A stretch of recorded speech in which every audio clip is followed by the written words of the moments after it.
All right, let's dive right in. We're about to pull back the curtain on some really common foods that might be secretly doing a number on your heart, even when they seem totally harmless. Let's get to it. So, I want you to think about this for a second. Are your daily meals silently harming your heart? You might think you're making pretty healthy choices, but hidden ingredients in everyday foods can pose a huge long-term risk. So, let's play detective and find out what they are. Here's the deal. We're talking about the stuff we eat all the time, the things in our sandwiches, our snacks, our dinners. They can be packed with ingredients that slowly, over time, lead to major issues like high blood pressure and clogged arteries. It's all about what's lurking beneath the surface.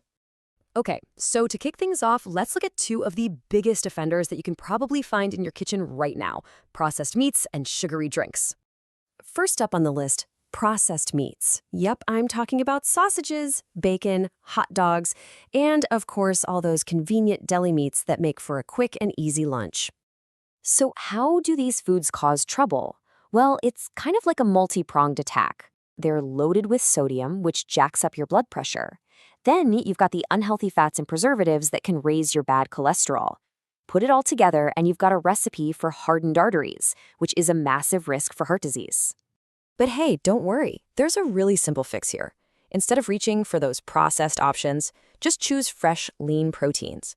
Things like grilled chicken, fish, or even plant-based sources like beans and lentils are fantastic heart-friendly alternatives. All right, let's get to our second culprit, sugary drinks. We are looking right at you: sodas, packaged fruit juices, and those colorful energy drinks.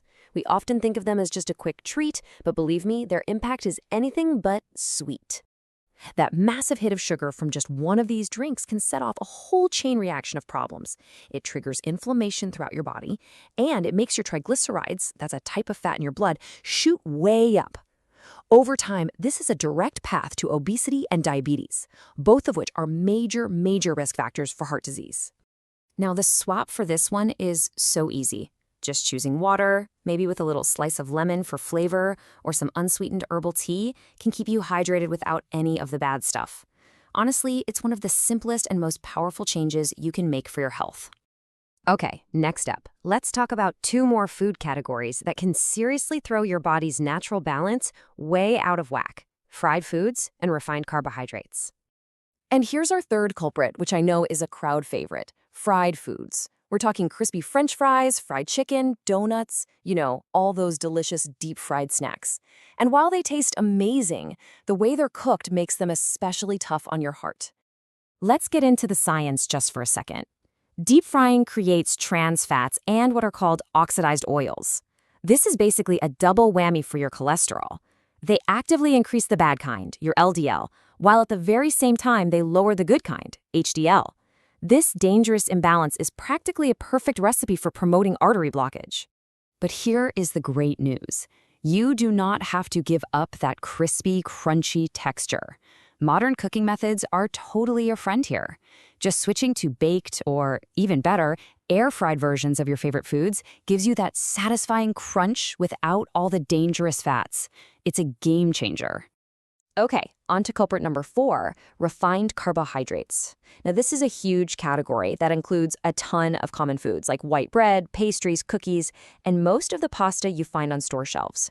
So, refined carbs have been stripped of all their fiber. That means your body just burns through them super fast, causing this massive spike in your blood sugar. I mean, just look at this chart. The difference between whole grains and refined carbs is staggering. Whole grains give you a slow, steady release of energy. But those constant spikes from refined carbs, they're linked to insulin resistance and belly fat, both of which put a serious strain on your heart. The solution here is to simply swap out those refined options for their whole grain cousins. Think 100% whole wheat bread, oats, and brown rice. Your body and your energy levels will absolutely thank you for it. All right, for our final section, we're going to go on a little hunt. We're looking for two of the most well-hidden dangers that love to lurk in the ingredient lists of packaged foods: way too much salt and some really unhealthy fats. Culprit number 5 is excess salt, or sodium. And man, this stuff is sneaky. You'll find it hiding in everything from canned soups and sauces to pretzels and instant noodles. It's not just about what you're shaking from the salt shaker at the dinner table. The way this works is very direct. Too much sodium makes your body hold on to extra water, which increases the total volume of blood in your system. That directly raises your blood pressure, forcing your heart to work way harder than it should. All that extra strain on your system increases your risk of having a stroke. And our final culprit is anything that contains partially hydrogenated oils. This is a type of man-made fat. You'll often find it in margarine, shortening, and a lot of store-bought baked goods because it's cheap and it makes food last longer on the shelf. Okay, listen up, because this one is non-negotiable. Partially hydrogenated oils are the main source of artificial trans fats, and these fats are directly and powerfully linked to an increased risk of heart attacks. This is why it is absolutely critical to become a label reader. If you see partially hydrogenated oil on an ingredient list, just do yourself a favor and put that item right back on the shelf. So, after looking at all these culprits, I know it might feel a little bit overwhelming, right? But the key here is to think about your heart health as a long-term plan. This is a marathon, not a sprint. It's not about being perfect, it's just about making consistently better choices over time. This right here is probably the most important takeaway of all. It's not about that one time you ate French fries, it's about the small, positive choices that you make every single day. That's what really builds a strong, healthy heart that will last you for the long run. So let's end with this question. Just thinking back on everything we've talked about, what is one simple, totally achievable swap you can commit to making? Maybe it's just trading that daily soda for water or choosing the whole wheat bread instead of the white. Your heart works for you 24/7. What's one small thing you can do for it today?